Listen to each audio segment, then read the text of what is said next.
Este canto dice: levantaré banderas. Y yo quiero hacerle esta pregunta. Respóndase usted mismo. ¿Está dispuesto usted realmente a levantar la bandera de Cristo? Nuestras nuevas generaciones, ¿estamos dispuestos a levantar la bandera de Cristo? De eso trata este hermoso canto.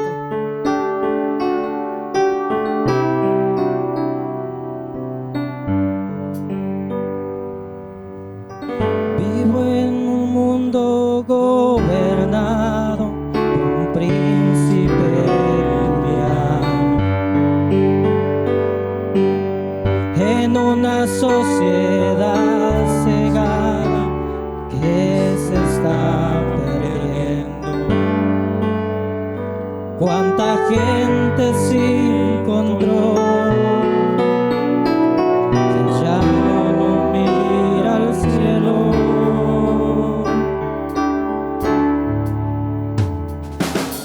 Muchos me quieren ver ir detrás de la corriente de este mundo cruel que te lleva hasta la misma muerte. Tanta gente confundida por placer entre comillas. Yo levantaré banderas hasta que me muera, la bandera de mi Cristo, me jugaré por ella. Yo levantaré banderas hasta que me muera, la bandera de mi Cristo, me jugaré por ella. Este es un mundo egoísta, escucha y no mira.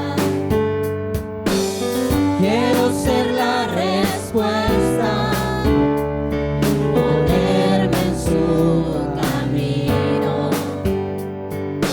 Aunque el enemigo se venga como río, mas yo levantaré bandera hasta que me muera, la bandera de mi Cristo, me jugaré por ella. Levantaré bandera hasta que me muera, la bandera de mi Cristo, me jugaré por ella. Levantaré bandera hasta que me muera, la bandera de mi Cristo, me jugaré por ella. Yo le pregunto una vez más: ¿está dispuesto usted a levantar la bandera de Cristo? ¿Qué le parece si le dice al Señor: yo quiero levantar tu bandera? Chicos que están acá, ¿estamos dispuestos a levantar la bandera de Cristo? ¿Qué le parece si nos unimos y lo decimos todos juntos por última vez? Que se escuche el cantar de la iglesia, haciendo ese compromiso: yo quiero levantar la bandera de Cristo.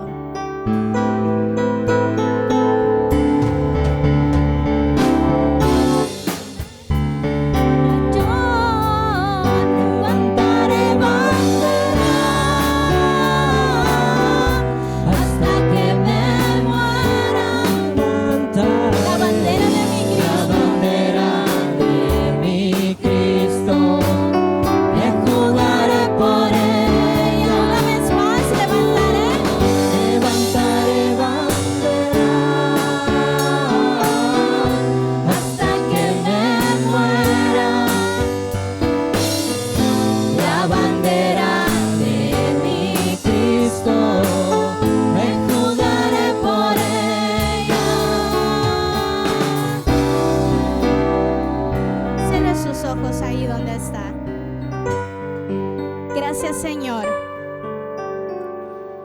Gracias por recordarnos a través de estos cantos el valor tan especial que tenemos delante de ti. Gracias, Señor, porque estábamos destinados a una condenación eterna, pero tu Hijo Jesucristo nos ha hecho libres, y nos ha hecho libres con el propósito que en medio de nuestras generaciones levantemos las banderas del Evangelio, del poderoso Evangelio del reino de los cielos. Esta mañana, Señor, con estas palabras y con esta actitud, Señor, de gratitud y de adoración, queremos escuchar tu palabra, oh Dios eterno, porque sabemos que tienes algo especial para nuestras vidas. Queremos suplicarte, Señor, por los jóvenes, por los adolescentes que están en este lugar, para que tú puedas, Señor, tomar sus mentes y que a través de tu palabra sus corazones puedan ser capturados, Señor, y este día pueda ser un día en el que ellos puedan entregar su corazón a ti, Señor. Como iglesia, rétanos, Padre, a asumir ese compromiso para que generación a generación sea conocido el nombre de Jehová. Tu siervo está en tus manos, Señor, en el nombre de Jesús. Amén y amén. De esta manera recibimos la palabra del Señor.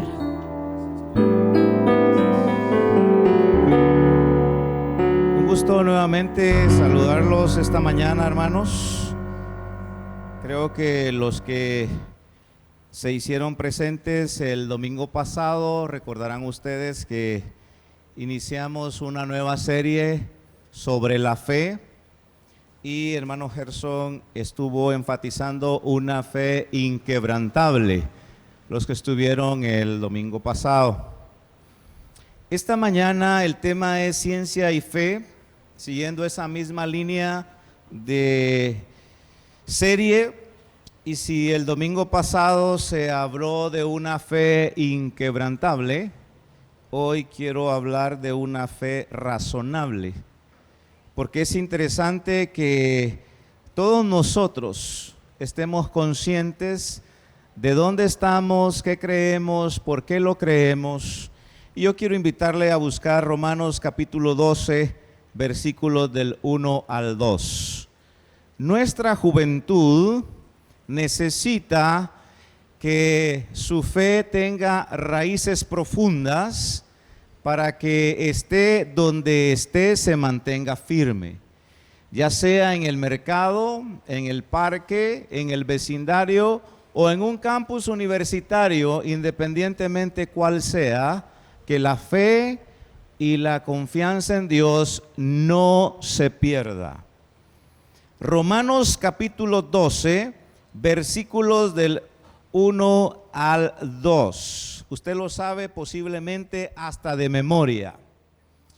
Así que, hermanos, os ruego por las misericordias de Dios que presentéis vuestros cuerpos en sacrificio vivo, santo, agradable a Dios, que es vuestro culto racional.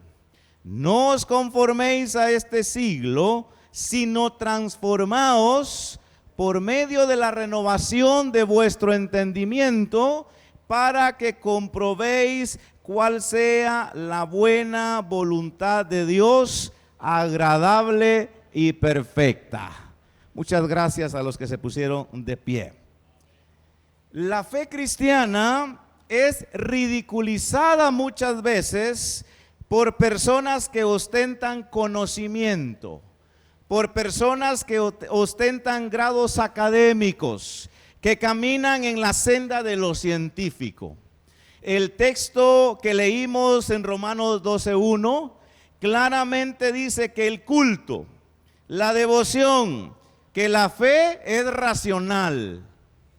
Esa es la frase que estoy tomando como punto de partida para el mensaje de hoy y que he titulado Ciencia y Fe, porque el apóstol Pablo al final del versículo 1 dice: santo, agradable a Dios, que es vuestro culto racional. La fe cristiana es una fe razonable, estimados hermanos. Es una fe que piensa. La palabra racional, si usted quiere apuntarlo, que aparece en su Biblia en Romanos 12:1 al final, es la palabra griega lógique, de donde derivamos la palabra lógico y lógica.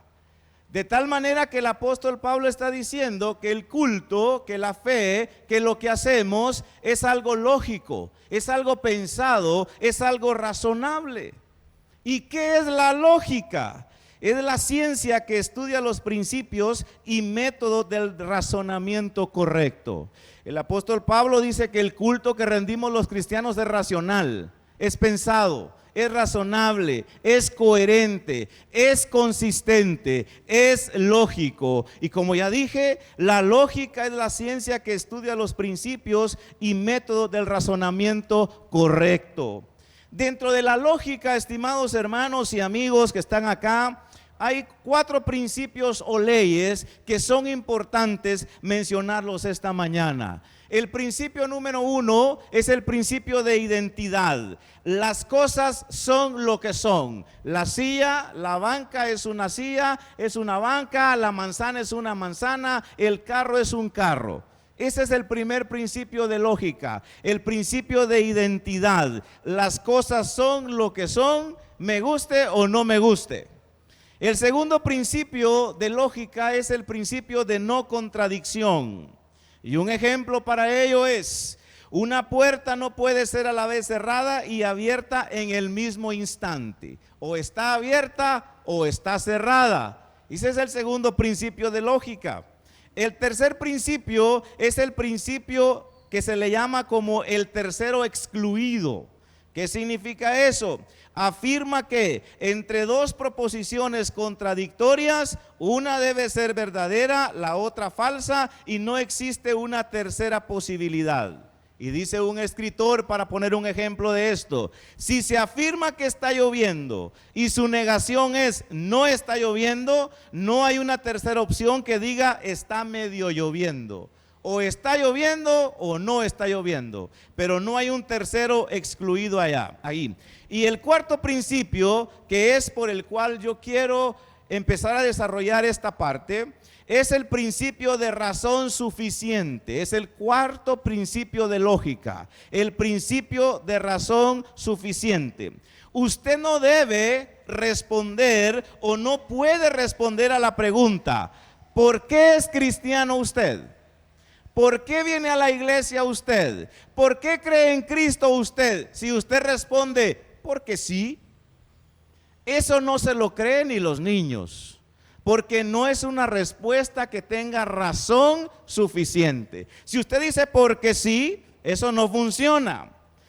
¿Por qué asiste a la iglesia? ¿Por qué usted lee la Biblia? ¿Por qué usted va al templo? Si la respuesta es porque sí, ni los niños que están ahorita al otro lado recibiendo su clase le aceptarían un porque sí.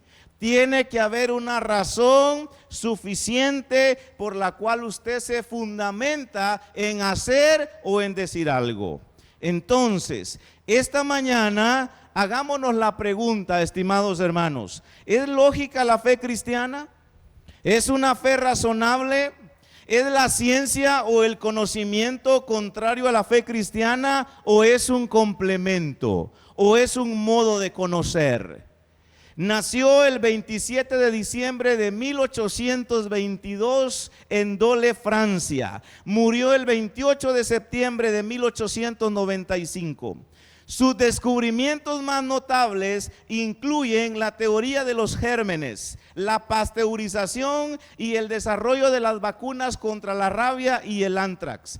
Las palabras de este hombre fueron las siguientes: poca ciencia te aleja de Dios, mucha ciencia te acerca a Dios.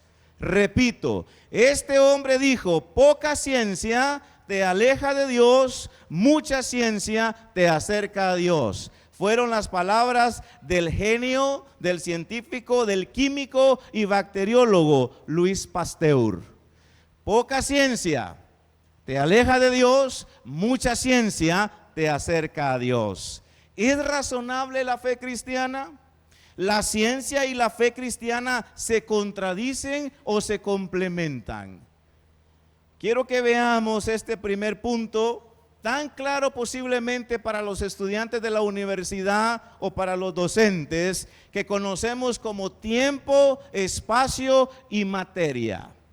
El físico alemán de origen judío, ampliamente reconocido, oiga bien, como uno de los hombres más influyentes del siglo XX, revolucionó nuestra comprensión del espacio, el tiempo, la gravedad y el universo. Recibió el Premio Nobel de Física en 1921 por sus explicaciones sobre el efecto fotoeléctrico y sus contribuciones a la física teórica. Desarrolló la famosa teoría de la relatividad, indicando que el tiempo, el espacio y la materia existieron simultáneamente. ¿Quién fue ese personaje?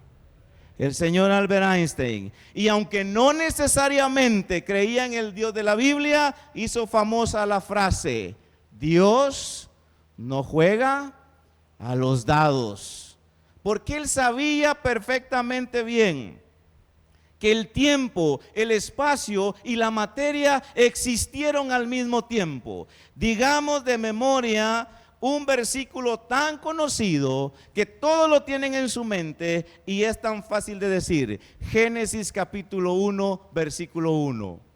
En el principio creó Dios los cielos y la tierra. Vean ustedes que el escritor del primer libro de la Biblia, miles de años antes de que el señor Einstein desarrollara la famosa teoría de la relatividad especial en 1905 y la teoría de la relatividad general en 1915, la cual postuló que el tiempo, el espacio y la materia existieron simultáneamente. El libro de texto que usted lee, que se llama Biblia, desde el primer versículo claramente expone que el espacio, el tiempo y la materia existieron al mismo tiempo. La teoría de Einstein indicaba y proponía la existencia de leyes físicas, de orden, de armonía en el universo, mismo que no podía surgir de la nada. Qué interesante es pensar en Génesis 1:1, algo así tan sencillo que lo aprendimos de memoria. En el principio, si nosotros vamos a la versión hebrea de Génesis 1:1, tiene una traducción distinta, no dice otra cosa, pero lo traduce de esta manera. La nuestra dice: en el principio creó Dios los cielos y la tierra, ¿no es cierto? Pero en la versión hebrea dice Dios, en el principio creó los cielos y la tierra. ¿Por qué? El centro de ese versículo, el agente causal, es un personaje que se llama Dios. En el principio creó los cielos y la tierra. Pensemos por un momento, cuando Él hace la materia, ¿dónde la coloca? Tiene que tener un lugar, ¿sí? Y es el espacio. Y si la materia se crea en un momento, hablamos de tiempo. Entonces, qué interesante es que lo que el señor Einstein hasta 1905, 1915, con la famosa teoría de la relatividad, que otros ya habían hablado un poco antes, pero que él la formuló y la desarrolló, él dijo: estos tres aspectos tuvieron que existir al mismo tiempo. Si había materia, ¿cuándo? Eso habla de tiempo. Y si se hizo la materia, ¿en dónde se colocó? Entonces, qué interesante es pensar que esta teoría indicaba y proponía la existencia de leyes físicas, orden, armonía en el universo, mismo que no podía surgir de la nada, y que seguía confirmando la necesidad de un creador. Oiga bien, una inteligencia superior que había diseñado todo con sabiduría tan exacta que la ciencia solo puede confirmar a medida que pasa el tiempo y descubre más la belleza de la creación, del macrocosmos y del microcosmos. Si la materia se crea en un espacio, en un lugar, entonces ¿cuándo? Y si la materia se crea en un momento, entonces ¿dónde? Por lo cual la materia, el tiempo y el espacio han tenido que aparecer en el mismo momento y lugar. Antes de eso, que al final muchas veces decimos, ¿qué había antes del tiempo, del espacio y la materia? Pues quizá no es correcto decirlo filosóficamente porque el tiempo fue creado. Antes de la creación del tiempo, no había tiempo. ¿Existía quién? Dios en la eternidad. Esa mente inteligente, ese agente causal que llamamos Dios, el creador. Por eso es que Génesis 1:1, Dios en el principio, que dice, creó los cielos y la tierra. Interesante, porque la causa de la materia, la causa del tiempo y la causa del espacio se llama Dios. Ese agente superinteligente, genio, todo sabio, que le dio orden, armonía, belleza y diseño a todo lo que tenemos ahora nosotros. Uno de los escritores más influyentes del siglo XX, oiga, pensador brillante e imaginativo, fue erudito y profesor de literatura inglesa con asignaciones en la Universidad de Oxford y en la Universidad de Cambridge. Fue un ateo declarado. Su propio viaje intelectual y espiritual lo condujo al Dios de la Biblia y finalmente se encuentra con Cristo. Si bien rara vez hablaba de sus creencias en las clases universitarias, su fe cristiana influyó profundamente en su escritura. Escribió más de 30 libros, entre ellos, y usted va a adivinar de quién hablo, las Crónicas de Narnia, la trilogía del espacio, Mero Cristianismo, Milagros, Sorprendido por la alegría, Cartas del diablo a su sobrino y El problema del dolor. El señor Lewis, C.S. Lewis, dijo: los hombres se hicieron científicos porque esperaban en la ley en la naturaleza, y esperaban la ley en la naturaleza porque creían en un legislador. Un hombre brillante, un pensador que fue un ateo de los más entregados a esa filosofía. Cuando se encuentra con el Dios de la Biblia, pronunció esas palabras: los hombres se hicieron científicos porque esperaban encontrar ley en la naturaleza. ¿Y por qué esperaban encontrar ley en la naturaleza? Porque creían en un legislador. Esta cita refleja la idea de que la búsqueda de orden y leyes en la naturaleza por parte de los científicos, a menudo guiada por la razón, tiene raíces en una creencia más profunda, en un creador divino que establece leyes. C.S. Lewis desarrolla esta idea en su obra, indicando que la ciencia y la fe no son necesariamente opuestas, sino que están interconectadas, ya que la búsqueda de leyes en la naturaleza debe ser vista como una forma de comprender la mente del Creador. El ser humano está buscando verdad, belleza, bien, orden, hermanos. Es lo que buscamos todos los días: belleza, la verdad y el orden. Y solo podemos encontrarlo cuando pensamos que una mente inteligente, una mente diseñadora creó todo lo que nosotros tenemos a nuestro alrededor. Nosotros claramente pudiéramos caminar sobre un desierto. Imagínese usted cualquier desierto del mundo. Por alguna razón usted tiene que caminar por ese desierto y de repente se encuentra una casa en ese desierto. Y usted se da cuenta que dentro de la casa hay un pozo y hay un chorro y usted puede sacar agua, y saca agua y toma agua de ese pozo.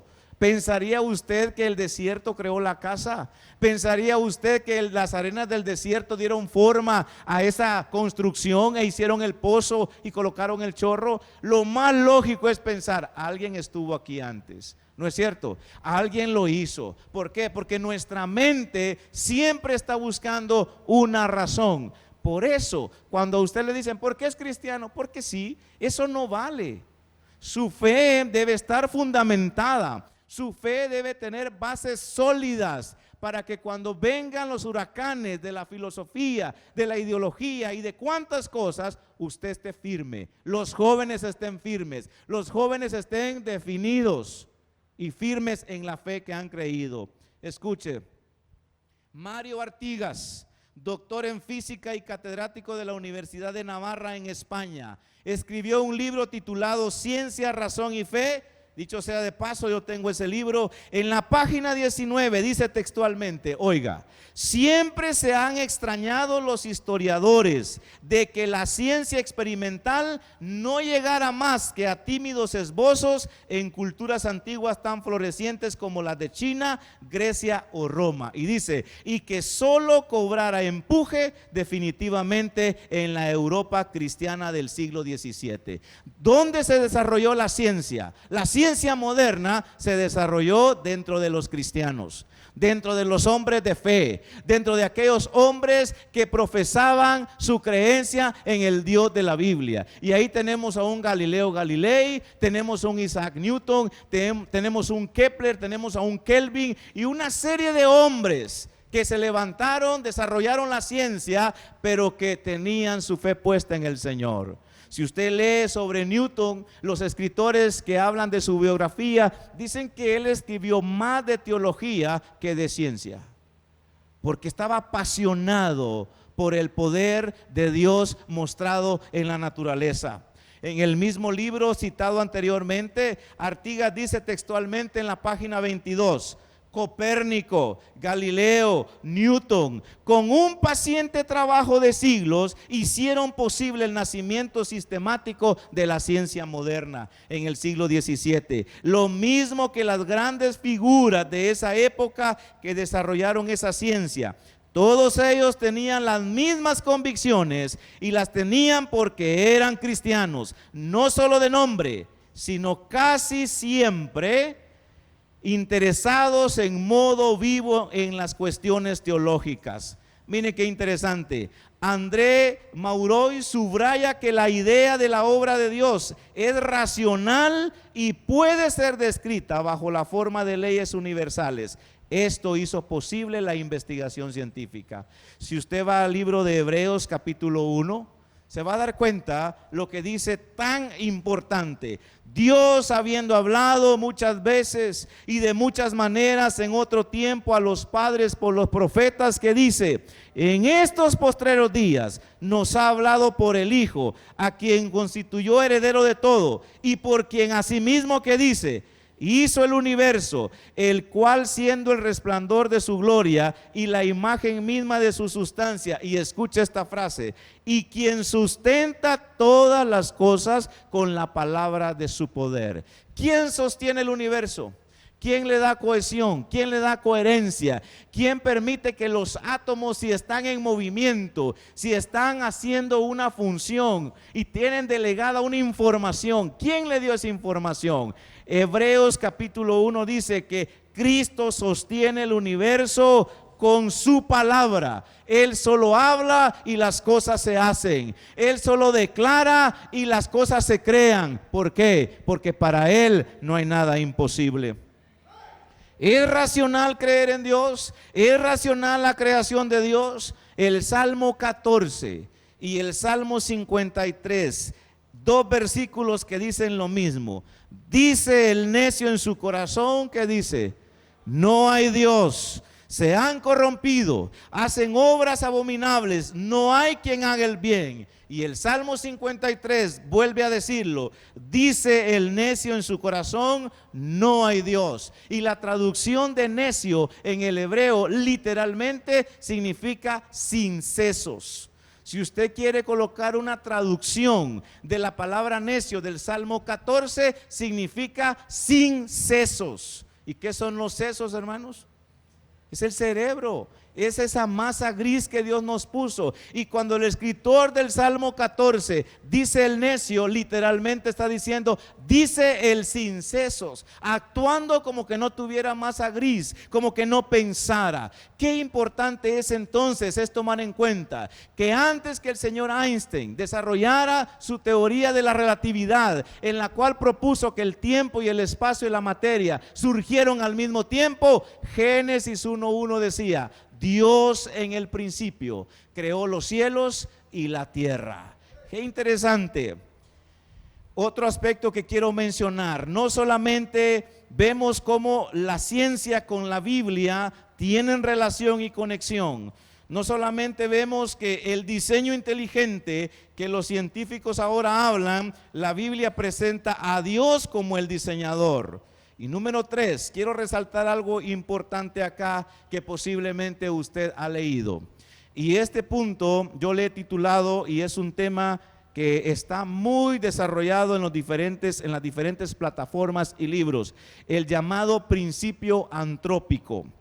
¿Han oído ustedes hablar del principio antrópico? Se trata de una idea que no solo es relevante en la cosmología o en la física, sino que también toca áreas profundas de la filosofía o la teología. Al concepto que sugiere que el universo posee características específicas y extremadamente precisas que permiten la vida humana, se le denomina principio antrópico. ¿Qué significa? Toda explicación del origen del universo, toda explicación del origen de las galaxias, de los planetas, del sistema solar y del planeta Tierra tiene que tener consistencia con la vida humana. ¿Qué significa eso? Que todo el universo tiene los ajustes para que se desarrolle la vida humana. Por eso, no son los teólogos, sino son los físicos los que han propuesto el famoso principio antrópico. Escuche esto. La revista de Nat Geo, publicada el 7 de junio del año 2024, con el título Principio antrópico o el punto de encuentro entre la ciencia y la religión, literalmente dice: la perspectiva del diseño inteligente interpreta el principio antrópico como evidencia de un diseño intencional por parte de una mente maestra o un creador. Lo dice la revista Nat Geo.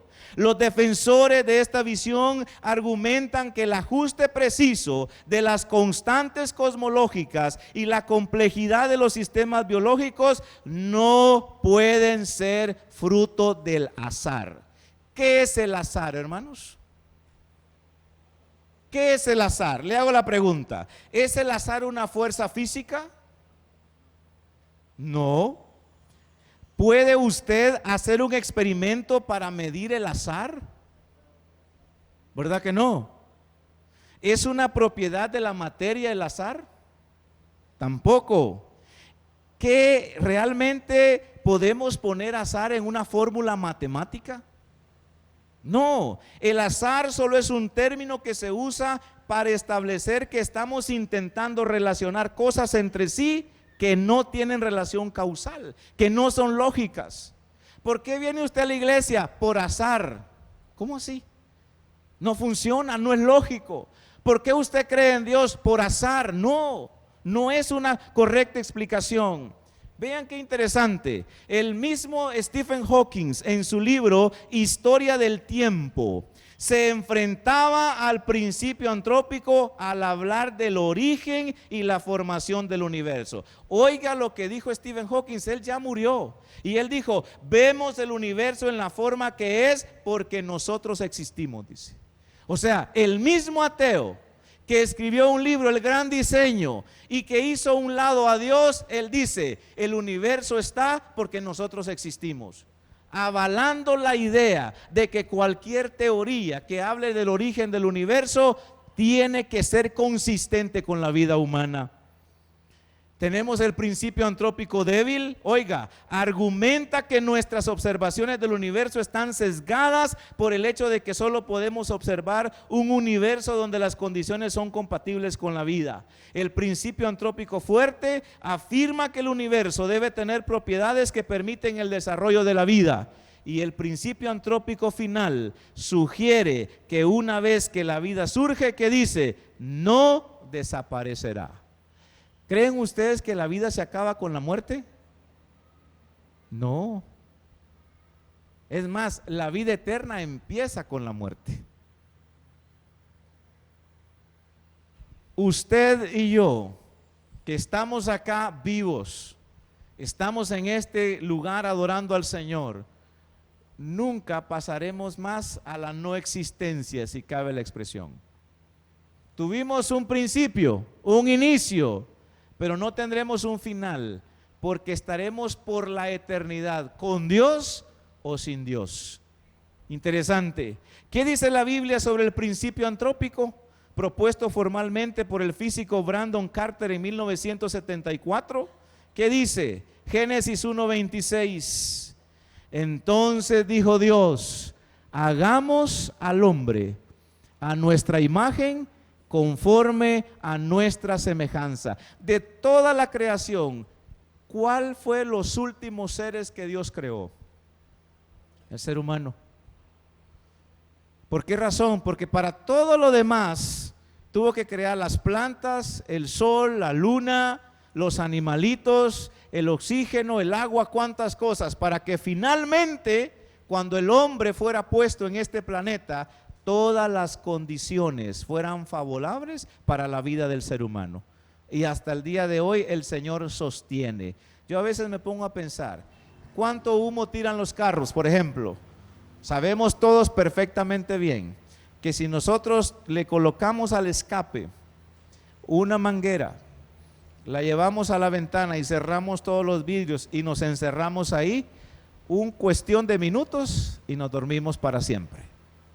¿Cuánto de eso hay en el ambiente? Aparte todo lo que las petroleras sacan, todos los otros contaminantes, y nosotros, gracias a Dios, todavía podemos respirar el oxígeno que nos mantiene con vida, aún con toda la contaminación. ¿Quién sostiene el universo? Dios. ¿Quién le da cohesión? ¿Quién le da coherencia? ¿Quién permite que la vida se siga desarrollando? Dios. La ciencia le llama el principio antrópico. Cuando venimos al texto bíblico, el Salmo 8, ¿qué dice? Cuando veo tus cielos, obra de tus dedos, la luna y las estrellas que tú formaste, digo, ¿qué es el hombre para que tengas de él memoria? Y el hijo del hombre para que lo visites. Le has hecho, ¿qué dice? Poco menor que los ángeles, y lo coronaste de gloria y de honra. Le hiciste señorear sobre las obras de tus manos. ¿Qué dice? Todo lo pusiste debajo de sus pies. Ovejas y bueyes, todo ello, y asimismo las bestias del campo, las aves de los cielos y los peces del mar. Todo cuando pasa por los senderos del mar. ¿Qué decía el salmista? Al ver la luna, las estrellas, el poder, la majestad de los astros, ¿qué decía? Nosotros a la par de ellos somos una hormiga. Pero ¿qué somos nosotros para que Dios no se fije en la luna, no se fije en el sol, sino que se fije en nosotros, hermanos? ¿Usted cree que al Señor le llama la atención cuando las estrellas fugaces, cuando se caen, se queman las estrellas? ¿Qué pasa con nosotros cuando se nos dice va a haber lluvia de estrellas a tal hora de la noche? Muchos de nosotros esperamos a las 12, la 1, a las 2 para ver esa caída de estrellas. ¿Usted cree que Dios se goza viendo la caída de estrellas? No, Dios se goza en la relación con usted y conmigo. ¿Usted cree que Dios se goza cuando un perrito está moviendo la cola y dice Dios, ¡hala este perro cómo mueve la cola! No. Eso nos asombra a nosotros. Dios se alegra y se goza con la relación que usted tiene con Él. Porque todo lo diseñó para que nosotros tuviésemos una relación con Él. Nadie más fue hecho a imagen y semejanza. La vaca, el caballo muy fuertes pueden ser. El toro, el búfalo muy fuertes pueden ser. Y quizá usted y yo no pudiéramos detener, aunque sea unos 20 de nosotros, no detenemos a un búfalo. Pero el Señor, dice el salmista, se fija en el hombre y en el Hijo del Hombre. Qué interesante. Número 4. El tema es ciencia y fe. Yo les hago la pregunta, ¿qué es la ciencia? ¿Qué es la ciencia? Porque es una cuestión que cada vez toma auge. Es que es científico usted. Y yo le creo a los científicos. Y no digo que esté mal, pero ¿qué es la ciencia? Hace muchos años atrás, el concepto general que se tenía de la palabra ciencia era todo conocimiento razonado. Eso fue antes. Todo conocimiento razonado. La filosofía era ciencia, la historia era ciencia, la teología era ciencia, entre otras. Porque todo conocimiento razonado se constituía en ciencia. Pero ahora la palabra ciencia, en el lenguaje académico que manejan hoy las personas de este siglo, la ciencia se limita, hermanos, a el estudio de la actividad de la materia. Hoy la ciencia se limita a esa actividad que por lo menos necesita comprobarse con un experimento. Claro, uno puede leer libros como el de Antonio Cruz, las ciencias del espíritu, las ciencias humanistas, las ciencias puras que le llama él, y ahí entran las ciencias naturales, la biología, la química y otras más. Pero si resumimos el término ciencia hoy, parece limitarse a lo que hacen 4 fuerzas de la materia: la electromagnética, la gravitatoria, la nuclear débil y la nuclear fuerte. Lo que tiene un experimento, lo que se lleva a un laboratorio. Alguien puede decir la sociología es una ciencia, pero tiene que hacer investigaciones que van más allá de la materia, el pensamiento, la razón. ¿Y eso cómo lo puede medir usted? Ahora, ¿por qué estoy diciendo todo esto, estimados hermanos? Si la ciencia se limita hoy a lo estudio de la materia, ¿dónde queda el pensamiento? ¿Dónde quedan las emociones? ¿Dónde queda el amor? ¿Dónde queda la poesía? ¿Dónde queda el arte musical? ¿Dónde quedan las artes plásticas? Nosotros llevamos artes plásticas en el básico. ¿Cómo podemos comprobar nosotros? Yo quiero que usted me haga un experimento y me muestre cuánto pesa el amor de un padre hacia un hijo. ¿Podemos llevar eso al laboratorio? ¿Podemos medir eso en el laboratorio? Mire, yo le voy a dar la cantidad de peso del amor de un padre hacia un hijo. Eso no se puede.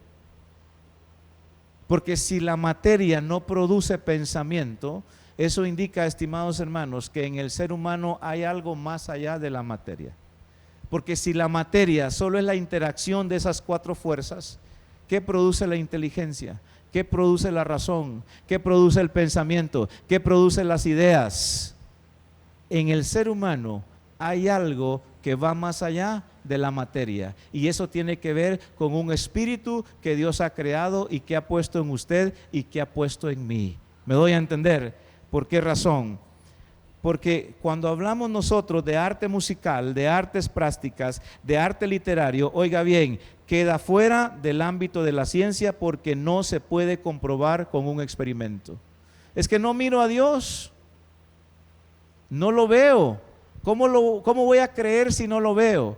No se les olvide que en el principio creó Dios. Si Él creó el tiempo, ¿qué significa? Que Él es atemporal. Si Él creó la materia, ¿qué indica? Que Él es inmaterial. Y si Él creó el espacio, ¿qué indica? Que Él no está atrapado por las dimensiones en las que nosotros estamos. Entonces Dios está fuera del tiempo y está fuera de la materia. Y si alguien dice, es que yo tengo que examinar a Dios en un laboratorio, eso no se puede. ¿Por qué? Porque todo eso está fuera de lo que es la materia, porque Dios es inmaterial. ¿Me doy a entender? Y cuando hablamos nosotros de la fe, ¿cómo podemos nosotros comprobar la fe, estimados hermanos? Y con esto quiero terminar. ¿Qué es la fe? Hay mucho más que decir de la ciencia, pero la ciencia hoy se limita a todo aquello que es repetitivo y todo aquello que es comprobable. Si no se comprueba en un laboratorio, entonces dicen no es científico. Y los científicos constantemente están haciendo experimentos para comprobar tal o cual función, tal o cual resultado. Pero ¿qué es la fe? El domingo pasado, hermano Gerson partió del versículo de Hebreos 11:1, ¿se acuerdan? Es pues la fe, la certeza de lo que se espera, la convicción de lo que no se ve. Pero ¿qué es la fe? Si hablamos nosotros filosóficamente de la fe, tenemos que admitir que la fe es el conocimiento que tenemos de otras personas. Y voy a utilizar una frase que usted conoce. Cada vez que usted lee un acta, ¿cómo termina esa acta? Damos fe. ¿Cómo sabe usted qué pasó el mes pasado o el antepasado? ¿A dónde se remite? A las actas. Entonces, un significado de la palabra fe es el conocimiento recibido de otros. Todo lo que tiene que ver con la cultura, con el conocimiento, es algo que recibimos de otros, ¿sí o no? Cuando hablamos de fe, es necesario comprender algunos asuntos importantes. Por ejemplo, ¿cómo conocemos el pasado? ¿Por los libros? ¿No es cierto que tenemos que leer los libros? Por los libros se conoce el pasado. ¿Quién descubrió América? Cristóbal Colón, decimos. ¿Quién estuvo ahí de nosotros? Ninguno, ¿verdad que no estuvo ninguno? Ninguno estuvimos ahí. Entonces, la transmisión cultural se hace por el conocimiento que tenemos de otros. ¿Creemos ese conocimiento, sí o no? ¿Verdad que sí? ¿Qué pasa si yo, por ejemplo, aquí solo hubiésemos personas que nacimos del 80 para acá, y yo me levanto y digo, ¿no ocurrió un terremoto el 4 de febrero del 76? Si alguien lo ha leído, ¿qué me va a decir? No, vea el periódico en la hemeroteca de tal fecha, ahí aparece. Pero como aquí hay personas que nacieron antes del 80, les pregunto, ¿ocurrió un terremoto en el 76 o no? Ahora, ¿cómo lo van a saber sus hijos? Porque usted se lo va a contar o lo va a leer en libros. Entonces, qué interesante es que pensemos que cuando hablamos de la fe, y esa fe se adquiere a través del conocimiento que recibimos de otros. Ahora, ¿por qué hermano Marvin está hablando de esas cosas? Porque nosotros como cristianos tenemos que saber si en la historia hay un registro en el que Dios se reveló a la humanidad y que tenemos hasta el día de hoy ese conocimiento. ¿Existe o no existe ese conocimiento? Lo tenemos, hermanos. En la historia nosotros encontramos el testimonio de los profetas y el testimonio de los apóstoles, ¿sí o no? Los apóstoles dieron su vida por el Señor, ¿sí o no? Y escribieron el Nuevo Testamento y escribieron el Antiguo Testamento, ¿sí o no? ¿Son hombres dignos de fe, sí o no? Son hombres dignos de fe los que escribieron la Biblia. Un registro histórico de cómo Dios se reveló. Nos cuentan que Jesucristo existió, que hizo milagros, que resucitó muertos. Y yo les hago la pregunta, ¿quién de nosotros estuvo en ese tiempo? Ninguno. Pero tenemos el conocimiento de hombres, testigos dignos de fe que nos cuentan que el Señor Jesús existió y que hizo milagros. De tal manera entonces que tenemos el mismo argumento y la misma solidez por el que en un juzgado, en una corte, se declara a alguien culpable o inocente. ¿Por qué? Por testigos dignos de fe. Yo lo vi, yo estuve allí. ¿Me doy a entender? Ahora, el otro significado de fe, hermanos, es confiar, confianza. ¿Por qué estoy diciendo esto? ¿Cuántos de nosotros cuando nos hemos enfermado, pongámosle de gastritis, sí? ¿Qué sé yo? Usted se ha fracturado un pie, se cayó en su casa y se fracturó. ¿Cuántos de ustedes van con el vendedor del mercado para preguntarle qué tiene? ¿Cuántos van con el que hace zapatos y arregla zapatos? Que no estoy hablando en el sentido peyorativo. ¿Cuántos vamos con la persona que se dedica a hacer zapatos a decirle, fíjese que me siento mal? ¿Con quién va usted? Con el médico, porque usted confía en que lo que él sabe le va a servir a su vida, ¿sí o no? ¿Me doy a entender?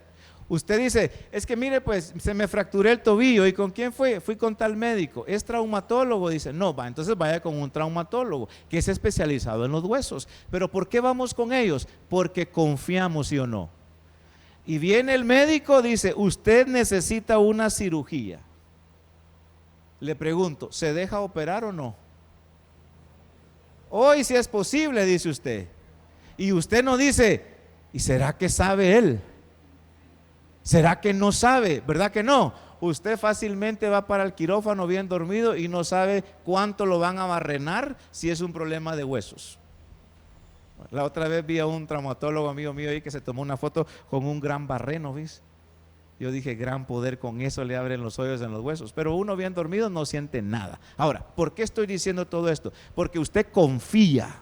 ¿Me doy a entender? Entonces, fe significa que yo deposito mi vida en alguien que conoce porque yo confío. Entonces la pregunta aquí es, ¿cuántos de nosotros hemos depositado nuestra vida en Jesús? ¿Sabrá Él de la vida? ¿Sabrá Él cómo vivir? ¿Nos enseñó Él cómo ser? Entonces, cuando confiamos en Jesús, hemos depositado nuestra vida en Él, así como cuando se la confiamos a un médico, hermanos. Se la confiamos a un médico. ¿Sabe? Siempre que he tenido la oportunidad de subirme a un avión, yo en el sillón digo, ojalá que estos que van adelante puedan manejar. ¿Me voy a entender? Confiamos nuestra vida, ¿no es cierto? Confiamos nuestra vida y ahí vamos a la misericordia de Dios, ¿verdad? Pero estamos confiando en la persona. Entonces, cuando hablamos de fe, hablamos de que recibimos un conocimiento de otros y lo aceptamos. Tenemos la Biblia, tenemos la Escritura de hombres dignos de fe que nos han dejado lo que vivieron y lo que experimentaron. Luego confiamos en una persona porque esa persona conoce. Y cuando hablamos de que hemos confiado en Jesús es porque le hemos entregado nuestra vida a Él, porque sabemos que Él sí nos puede ayudar y nos puede sacar adelante.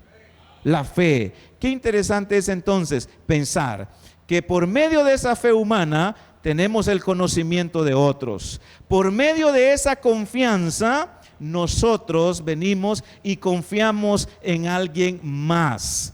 Ahora,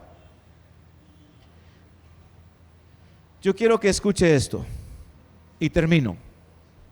Un físico de mucho prestigio del siglo XX, llamado John Archibald Wheeler, él dijo e hizo dos preguntas básicas.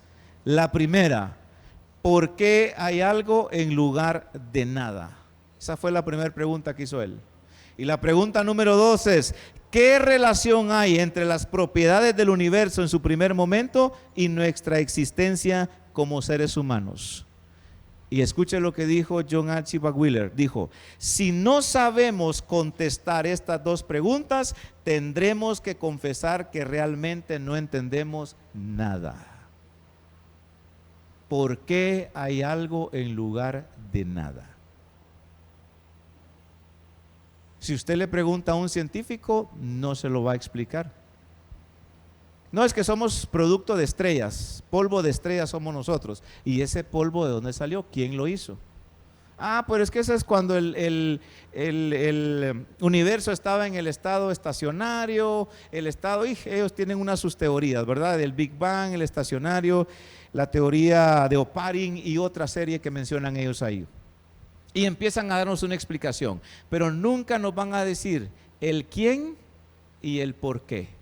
La ciencia le va a decir hace 13.700 millones de años. Eso es lo que dice la ciencia, ¿verdad? Porque en 1992 lanzaron un satélite que comenzó a medir el efecto microondas que le llaman ellos y dijeron, si hubo una explosión y el universo va a este nivel, ahora hagamos una medida de aquí para atrás.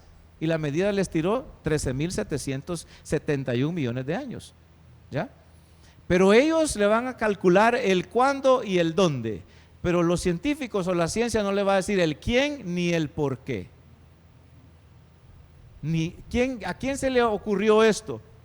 ¿Por qué hay algo en lugar de nada? Y ojo, que este que lo dijo no era un cristiano, era un físico. Un físico del siglo XX. ¿Por qué hay algo en lugar de nada? ¿Por qué existe usted? ¿Por qué está aquí? ¿Por qué habla? ¿Por qué come? ¿Por qué razona? ¿Por qué a las 7, 8, 9 de la noche le da sueño? ¿Por qué a las 5, 6 de la mañana se despierta? Tantas preguntas que podemos hacer y la ciencia va a explicar, no es que mire el nivel de cortisol baja y el nivel de histamina sube, pero al final, ¿quién se inventó el cortisol? ¿Quién se inventó la histamina? ¿Quién se inventó todas esas hormonas que andan en su cuerpo? Y aquí ahorita algunos les está anunciando que ya tiene que comer y no lo está pensando, pero le está diciendo, ya tienes que comer. Y algunos ya están pensando en lo que van a ir a comer. ¿Por qué? ¿Quién diseñó todo eso? ¿Me doy a entender? el diseño inteligente, una mente capaz de hacer todo lo que tenemos hasta el día de hoy. La ciencia, hermanos, y la fe son un complemento, son dos modos de conocer. Yo voy a la ciencia y tengo una explicación de cómo funciona, pero luego la ciencia no me dice por qué, quién, a quién se le ocurrió, me doy a entender. Entonces, muchas veces nosotros necesitamos tener muy claramente las bases de nuestra fe. ¿Por qué es cristiano usted?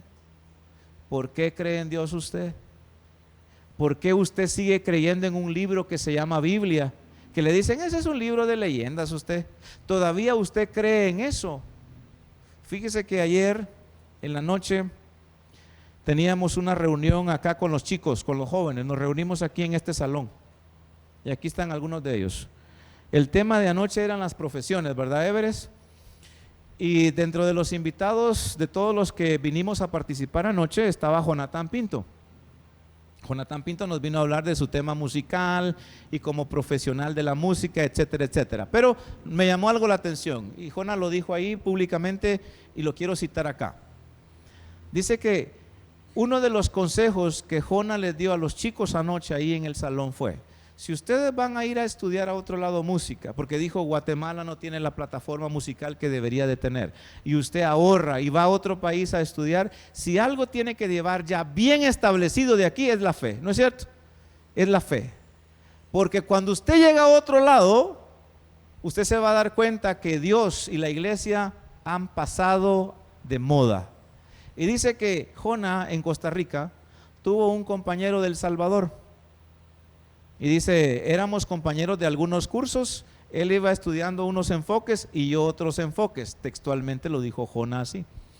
Y dijo, solo que él tenía unos 22 años más o menos, dijo, y nos mirábamos en ciertas áreas del estudio. Cuando él llegó del Salvador a Costa Rica a estudiar, me imagino que Jonah se empezó a conocer con él. Le dijo que allá en El Salvador él iba a la iglesia, toda su familia era cristiana, él creía en Dios y todo.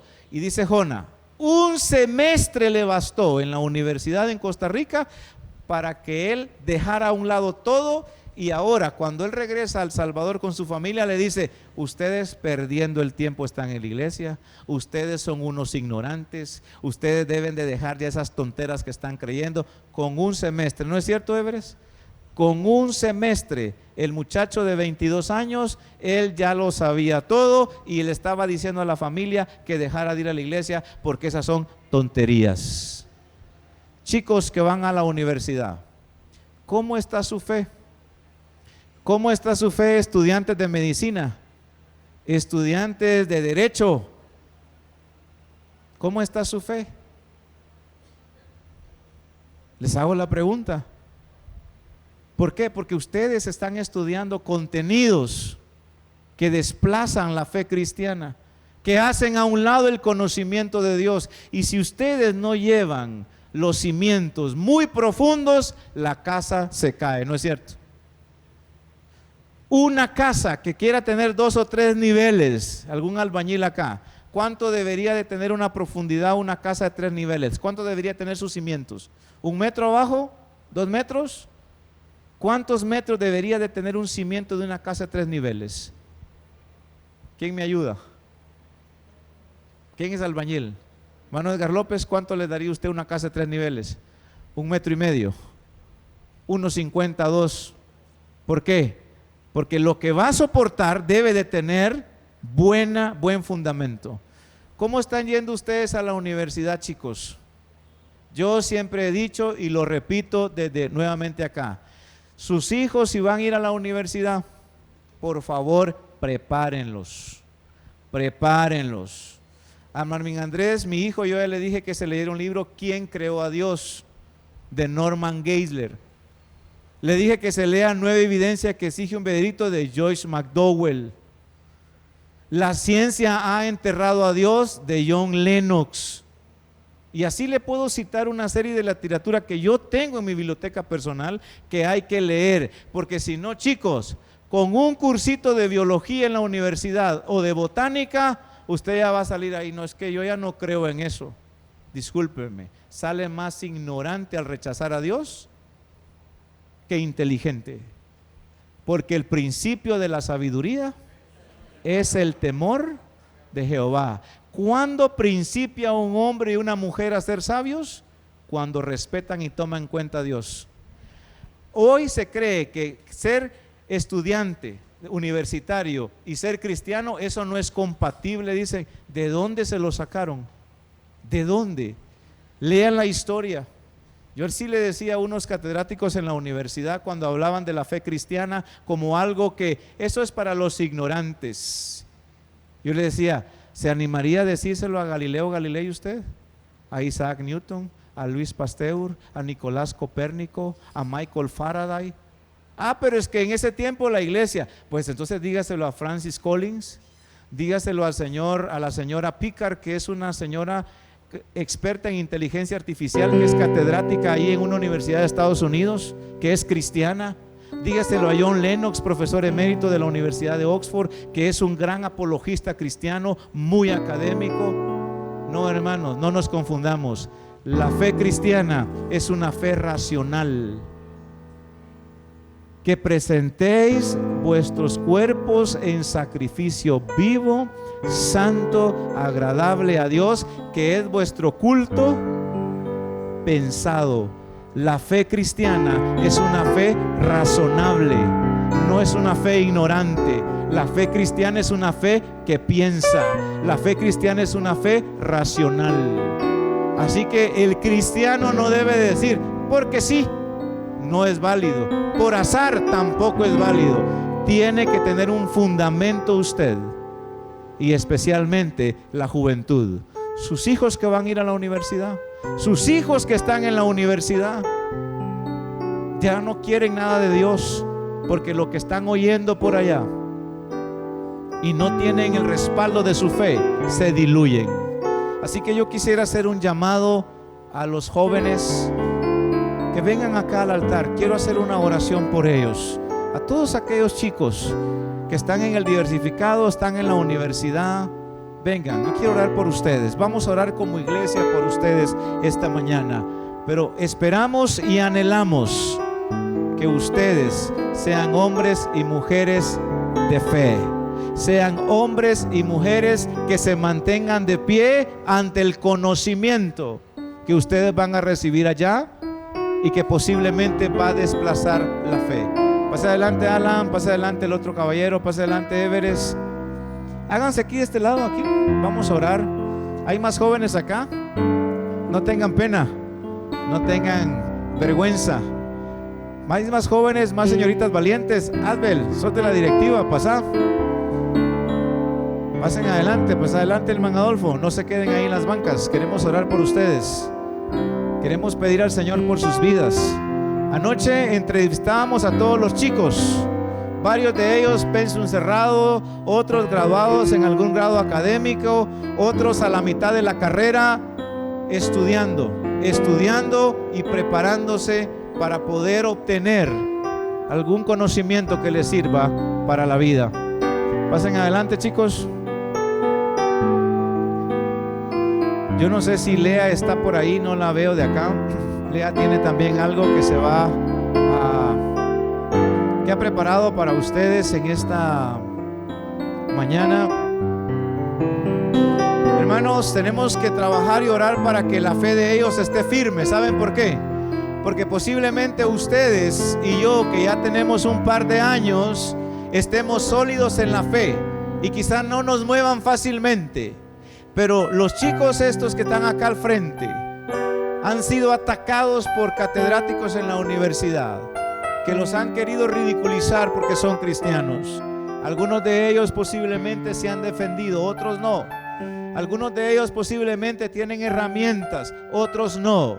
Pero ¿cómo anhelamos que la fe de ellos sea una fe sólida, sea una fe firme, sea una fe que esté muy bien cimentada, para que cuando ellos empiecen a enfrentar a toda esa gama de contenidos que es contrario y que entre comillas a veces se cita como científico, ellos tengan una respuesta ¿Quiere ponerse de pie, iglesia?